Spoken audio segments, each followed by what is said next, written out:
5 দফা দাবিতে প্রেস ক্লাবের সামনে থেকে বিক্ষোভ মিছিল করছে স্বতন্ত্র ইবতেদায়ী মাদ্রাসা ঐক্যজোট। বেলা 12:30টার দিকে প্রেস ক্লাব থেকে মিছিল শুরু হয়। পল্টন ঘুরে মিছিলটি আবার প্রেস ক্লাবে শেষ হয়। সেখানেই অবস্থান করছেন তারা। এই নিয়ে 18 দিনে গড়ালো ইবতেদায়ী শিক্ষকদের আন্দোলন। এর আগে বুধবার পুলিশি বাধায় ভুখা মিছিল বন্ধ হয়ে যাওয়ার পরও আজ সকাল থেকেই প্রেস ক্লাবের সামনে জড়ো হতে দেখা গেছে তাদের। জাতীয়করণ না হওয়া পর্যন্ত অবস্থানের হুঁশিয়ারি দিয়েছেন তারা। এর আগে গতকাল ইবতেদায়ী মাদ্রাসা শিক্ষকদের ভুখা মিছিলে পুলিশি লাঠিচার্জে প্রায় 50 জন আহত হন।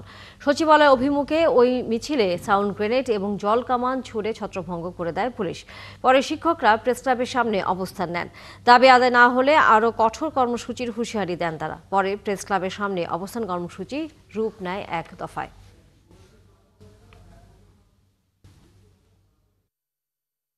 আমাদের শুধু আশ্বাসই দিয়ে যাচ্ছে, সেটা পূরণ করছে না, যার কারণে 29শে অক্টোবর আমাদের ভুকা মিছিল ছিল। আমরা আমাদের শিক্ষকদের নিয়ে নেতৃবৃন্দদের নির্দেশে সুষ্ঠুভাবে আমরা মিছিলটা করছিলাম, কিন্তু পুলিশ আমাদের শিক্ষক শিক্ষিকাদের উপরে এমনভাবে হামলা করেছে। আমরা মহিলা মানুষদের আমাদের ধাক্কা মেরে ফেলে দেয়। একটা পুরুষ হলো পুলিশ কি মহিলার গায়ে হাত দিতে পারে, সেভাবে তারা হাত দিয়েছে, আমাদের ধাক্কা মেরে ফেলাই দিয়েছে, জল কামান দিয়ে পানি দিয়ে আমাদের ফেলাই দিয়েছে। এটা কি বাংলাদেশের কোনো পুলিশের দায়িত্ব? 1 বছর প্রায় পার হয়ে গেছে। এই অধর্ম শিক্ষা উপদেষ্টা তিনি তার কথা রাখতে পারেননি, তিনি কোনো কাজ করতে পারছেন না, তিনি এসি রুমে ঘুমাচ্ছেন। সুতরাং আমরা চাই, যদি জাতীয়করণের প্রজ্ঞাপন আজকে জারি না করে, তাহলে আজকে আমরা যমুনা ঘেরাও করব।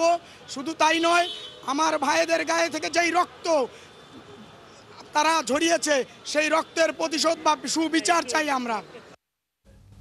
দর্শক, এই বিষয়ে বিস্তারিত জানাতে শাহরিয়ার ইমতিয়াজ আমাদের সহকর্মী যুক্ত হচ্ছেন আমাদের সাথে। শাহরিয়ার, অবস্থান কর্মসূচির খবর জানাবেন, এবং একই সাথে যেহেতু 18 দিনের উপর হয়ে গেছে এই আন্দোলন করে যাচ্ছেন ইবতেদায়ী মাদ্রাসার শিক্ষকরা, তারা সর্বশেষ আপনার মাধ্যমে আমরা শুনছিলাম বলছিলেন যে এই বিষয় যদি ফয়সালা না হয় তাহলে তারা প্রধান উপদেষ্টার বাসভবন ঘেরাও কর্মসূচি পালন করবেন। এই বিষয়টিকে মাথায় রেখে নিরাপত্তা ব্যবস্থাও আসলে কেমন দেখছেন?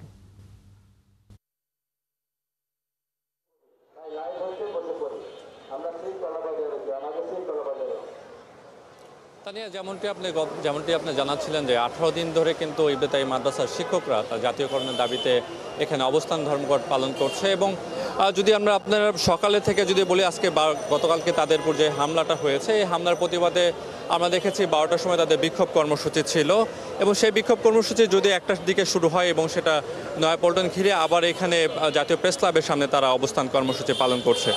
এবং অবস্থান কর্মসূচি শেষে তাদের যে বিক্ষোভ কর্মসূচি ছিল, বিক্ষোভ কর্মসূচির শেষে তাদের যে স্বতন্ত্র ইবতেদায়ী মাদ্রাসা শিক্ষক ঐক্যজোটের যে চেয়ারম্যান আছে মোখলেসুর রহমান, তিনি বলেছেন যে রবিবারের মধ্যে তাদের যদি প্রজ্ঞাপন জারি না করা হয় তাহলে তারা কিন্তু রবিবারে মার্চ টু যমুনা ঘোষণা করেছে, এবং তাদের যে আন্দোলন কঠোর থেকে আরও কঠোর আন্দোলনের দিকে তারা যাবে। তো আমরা এখানে কিছু শিক্ষক আছে, আমরা তাদের সঙ্গে কথা বলবো যে আপনাদের আজকের আন্দোলন।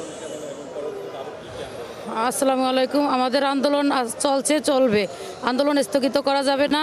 মাননীয় প্রধান উপদেষ্টার কাছে আবেদন জানাচ্ছি, আমাদের বিগত দিনে যা হচ্ছে এটা আপনাকে খতিয়ে দেখার জন্য এটা আপনার কাছে দিয়ে গেলাম। আর হলো আমাদের 28শে জানুয়ারি 2025 জাতীয়করণ ঘোষণাকে বাস্তবায়ন লিখিত আকারে প্রজ্ঞাপন জারি করে আজকে বিকাল 5টার ভিতরে আমাদেরকে সসম্মানে প্রতিষ্ঠানে ফিরে যেতে দিন। আর যদি না হয় তাহলে আমরা আগামীতে রবিবারে মার্চ টু যমুনা আপনার দপ্তরে যাব।